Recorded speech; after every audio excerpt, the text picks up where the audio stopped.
Hey, we have a national holiday celebrating Black emancipation coming up, but this year's Juneteenth festival in Pittsburgh looks to be in doubt. With just a month to go, the promoter still doesn't have the permits and still owes the city thousands from two earlier festivals. And KDKA lead investigator Sheehan looks at whether Juneteenth in Pittsburgh will be celebrated at all.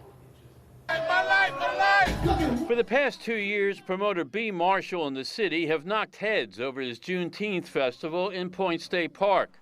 And this year's plan to move the event to Mellon Park in the city's East End is no exception. Every year it seems to be like a different issue that comes up, right, regretfully. No one wants to be the person or the persons responsible for canceling Juneteenth. Marshall has not yet been approved for two permits, one from the city to use the park and another from PennDOT to close down Penn Avenue.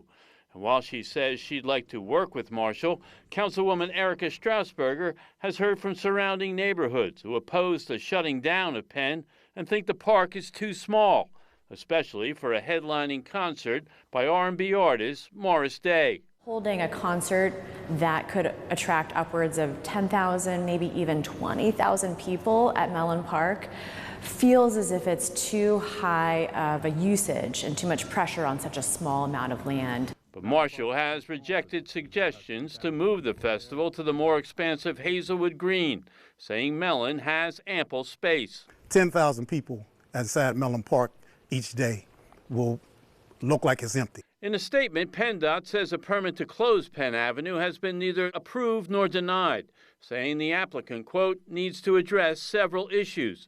The city says its approval is largely dependent on whether Penn Avenue is shut down. The only concerns that we have are how to adequately route transportation around the area depending on whether Penn Avenue is closed. But there's also a question of Marshall's outstanding debt to the city from festivals past. Records of unpaid invoices show he owes close to $17,000 for police security going back to 2023, including this bill for $13,790 from last year.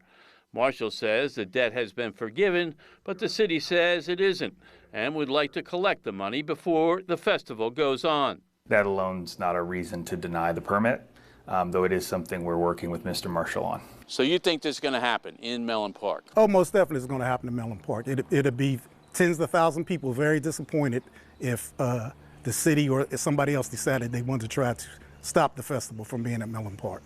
But the event is just a month away, and whether it happens here, somewhere else, or whether it takes place at all, remain open questions, as this organizer continues to knock heads with the city and is once again embroiled in controversy. Reporting in Mellon Park, Sheehan, KDKA-TV News.